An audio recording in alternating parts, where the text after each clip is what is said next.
वह बिल्कुल पास बैठी थी, एकदम पास, इतने पास कि उसके शरीर की हर खुशबू उसे महसूस हो रही थी। बावजूद इसके कि वो खुले में बैठे थे, हवा भी चल रही थी, हवा जो बहा ले जा रही थी उसके आसपास की सब कुछ, हवा जो घनीभूत नहीं होने दे रही थी कुछ भी। उसके बाद भी उसे खुशबुएं आ रही थी या उसे भ्रम हो रहा था। ये खुशबुएं अतीत से तो नहीं आ रही, इतने सालों में खुशबुएं भी बदल जाती हैं। हर उम्र में शरीर अलग अलग तरह से महकता है, तो फिर ऐसा कैसे हो सकता है कि अभी भी सारी खुशबुएं वैसी की वैसी हैं, जबकि वह तो वैसी नहीं है, बिल्कुल भी वैसी नहीं है। आप देख रहे हैं साहित्य तक। मैं हूं जयप्रकाश पांडे और बुक कैफे के एक दिन एक किताब में मैं पंकज सुबीर के कहानी संकलन हमेशा देर कर देता हूं मैं के साथ उपस्थित हूं। पंकज सुबीर आधुनिक हिंदी साहित्य के जाने माने लेखक हैं, सुपरिचित नाम है। 3 उपन्यास, 7 कहानी संग्रह, 2 गजल संग्रह, 1 यात्रा वृतांत उनका प्रकाशित हो चुका है। कई महत्वपूर्ण पुस्तकों का संपादन किया है।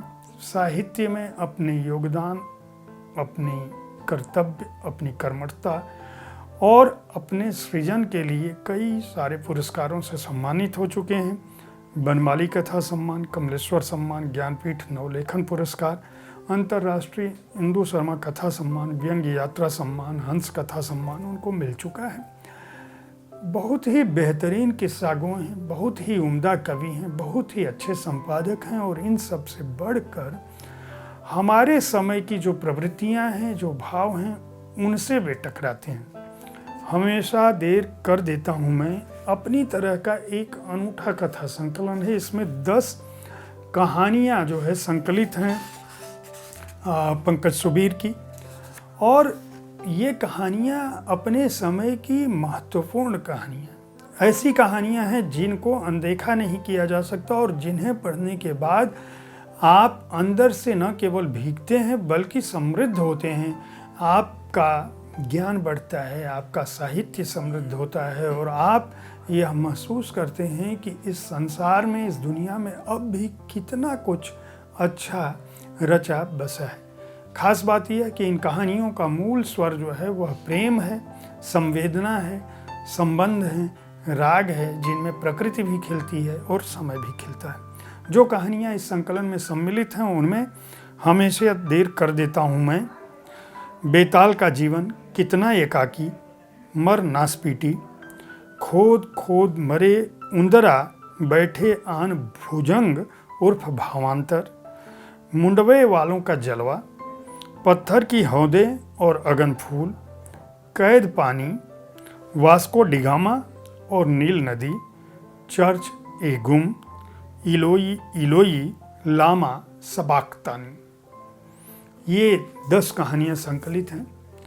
जैसा कि मैंने बताया कि ये कहानियाँ अपने फलक में, अपने पृष्ठभूमि, अपने शिल्प में, अपने कथा विन्यास में और संवेदना में एक अलग धरातल पर आपको ले जाती हैं। जैसे वास्को डिगामा और नील नदी की बात करूं तो इस कहानी का जो विन्यास है, कथा जगत है, वह इतना मार्मिक और इतना संवेदनशील है। वह एक साथ वास्को डिगामा द्वारा तीसरी दुनिया की खोज के प्रयास और उस प्रयास में भारत तक पहुंचना और उसके बीच नील नदी की यात्रा की कथा भूमि कहता है, और उसके बहाने 2 पुरातन प्रेमियों की बात करता है। एक ऐसे प्रेमी जो समय और समाज के दबाव में एक दूसरे से बिछड़ जाते हैं, लेकिन कई दशक बाद वो एक पहाड़ी पर मिलते हैं और अपने अतीत को याद करते हैं, सुनसान जगह पे, उसी जगह पे जहाँ वह दशकों पहले मिले थे, उसी जगह पर जहाँ से वो दोनों बिछड़े थे,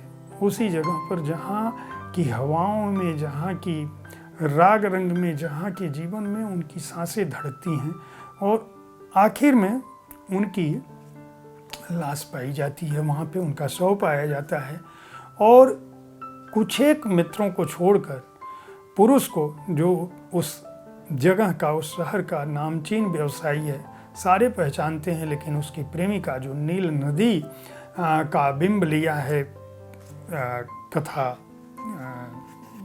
लेखक ने, वह पहचानी नहीं जाती है, सिवाय कुछ दोस्त पहचानते हैं कि वह नीलोफर होगी, जो वर्षों बाद जिसने कहा था कि वह लौटेगी, और वो दोनों मिलते हैं। और इतनी अच्छे ढंग से यह कहानी लिखी गई है कि मैं कुछ भी बोलूं आप उसके भाव को समझ नहीं पाएंगे। जैसे मैं एक अंश पढ़ता हूँ इसका। अचानक नील नदी पलटी और उसके सिगरेट की गर्मी से गर्म होठों को अपने होठों में ले लिया। यह नील नदी का सिगरेट पीने का अपना तरीका था। नील नदी की जुबान कोने कोने में धुएं के अंश तलाश रही थी। उस खोजी गई जगह पर उस समय सब कुछ स्थिर हो गया था। नील नदी धुएं के एक एक कतरे को पी रही थी। वह पीछे दोनों हाथ टिकाए अपने सिर को थोड़ा ऊपर आसमान की तरफ किए स्थिर बैठा था, आंखें बंद किए। महसूस कर रहा था उस लापता वास्को डिगामा को, जिसे कुछ देर पहले फूंकी गई सिगरेट ने उसके अंदर ही होने के संकेत दे दिए थे, और अब नील नदी द्वारा इस परोक्ष रूप में सिगरेट पीने के चलते वह वास्को डिगामा देह पा रहा था। असल में तो हमारी तमाम देह भी उन चीज़ों की तरह होती हैं जिन्हें हम कहीं रखकर भूल चुके होते हैं। बाद में हम बस यह सोचकर अपने को तसल्ली देते रहते हैं कि वह चीज़ खो गई है और अब ढूंढने से मिलने वाली नहीं है। वास्तव में तो हमें पता होता है कि वह चीज़ कहाँ रखी है। हम ढूंढने से नहीं डरते हैं, हम तो मिल जाने से डरते हैं। देह भी ऐसी ही चीज़ है जिसे हम एक समय के बाद तलाशना ही नहीं चाहते। कोई भी चीज़ कभी खोती नहीं है, जो है वो खो ही नहीं सकता। असल में तो खोना एक असत्य शब्द है। बहुत उम्दा कहानियाँ हैं इस संकलन की 10 की 10 कहानियाँ बेहद अद्भुत कथा भूमि पर लिखी गई हैं, भाव भूमि पर लिखी गई हैं। एक कहानी मरना स्पीति का जिक्र करूं तो 2 बहनें हैं, ममेरी फुफेरी बहनें हैं। वो पड़ोस में एक सड़क के आर पार उनकी शादी होती है 2 मौसेरे भाइयों से। उनके बीच कभी दांत काटती रोटी थी। बहुत ही अच्छी सहेली थी, चूँकि दोनों बहनें थी। मायका दोनों का एक जगह था, एक ही मोहल्ले में था, पास में रहते थे। लेकिन उनके बीच दुश्मनी की हालत यह थी कि पूरा मोहल्ला उनके झगड़े से जगता था। ये झगड़े की वजह क्या थी? झगड़े की वजह यह थी कि जो प्रेमिका है, दोनों बहनें हैं आपस में, उन दोनों बहनों का आपसी प्रेम इस बात पे बिखर गया था कि जो रिश्ता आया था पहली बार, वो दोनों भाई जो हैं मौसेरे, उनमें एक खूबसूरत होता है, सुदर्शन है, दूसरा थोड़ा दबे रंग का है। ये दोनों बहनें भी, एक रूपवती है और दूसरी जो है वो दबे रंग की है। वो रिश्ता आता है, रिश्ता आपस में बदल जाता है, और बदलने के बाद जब ये बहनें आपस में अच्छे पति का ख्वाब देख रही होती हैं, उस दौरान पता चलता है कि रिश्ता बदल गया है, और वापस फिर उनकी शादियां, जो असली उनकी पत्नियां होने वाली थी, जिनके लिए रिश्ता आया होता था, उनसे हो जाता है। और ये जो दोस्ती इनकी थी वह इस बात में बदल जाती है कि हमारे मत्थे, दोनों खुल के कहती नहीं है लेकिन उनके मूल में वही है। अब बच्चे बड़े हो चुके हैं, फिर भी ये दोनों झगड़ा करती हैं। दोनों की सासें मर चुकी होती हैं, तो इनके मन की पीड़ा जो है वो दशकों बाद भी सामने आती रहती है, और हर दिन मोहल्ले वाले ये जानते हैं कि ये दोनों जग चुकी हैं और झगड़ा कर। इनके बीच एक भागवत कथा कहने वाले पंडित जी जो पड़ोसन हैं, उनकी माँ एक तरह से सास की जगह ले लेती हैं, और वो उन दोनों को झगड़े में हर दिन पंचायत करके बचाती हैं। क्यों? क्योंकि ये उन अम्मा जी का विरोध नहीं कर सकती, क्योंकि वो दोनों की सासों की सहेली थी। अब एक दिन उस मोहल्ले में पत्थर पड़ने लगता है। एक जो है पत्थर फेंकती है, पुलिस आती है, लोगों को पता नहीं चलता। छोटे छोटे पत्थर हैं जो कभी किसी को चोट नहीं पहुंचाते, लेकिन उन पत्थरों से कोहराम रोज मचता है। 3 दिन 4 दिन बीतता है, तो एक दिन देखती है इसमें से जो एक सहेली है, वो देखती है, पुरानी सहेली और वर्तमान की दुश्मन, वो देखती है कि ये जो है कंकड़ बीन रही है। तो रात में जब पहला पत्थर पड़ता है, वो पीछे से दरवाज़ा खोल के उसके घर जाती है और छत पर पहुंचती है तो देखती है वो पत्थर फेंक रही है। वो पूछती है, तू ऐसा काम क्यों कर रही है, क्यों मोहल्ले वालों को तंग कर रही है, तुझे पता है ना कि कल पुलिस आ गई थी। तो वो बताती है कि उसकी बेटी जो है वो किसी के साथ चली गई है, और उसको ये पता है कि अगर वो दिखेगी नहीं तो लोग कानाफूसी करेंगे और यह बात फैल जाएगी। बेटी का जाना लोगों के सामने ना आए, इसलिए वह पत्थर फेंक कर ध्यान भटका रही है कि लोग दिन भर पत्थर की चर्चा करेंगे तो कोई उससे पूछेगा नहीं कि वो बेटी दिख क्यों नहीं रही है। तो ये कहती है मर नास बेटी। ये कहानी इस तरह से ख़त्म होती है। एक बहुत ही उम्दा कहानी संकलन है।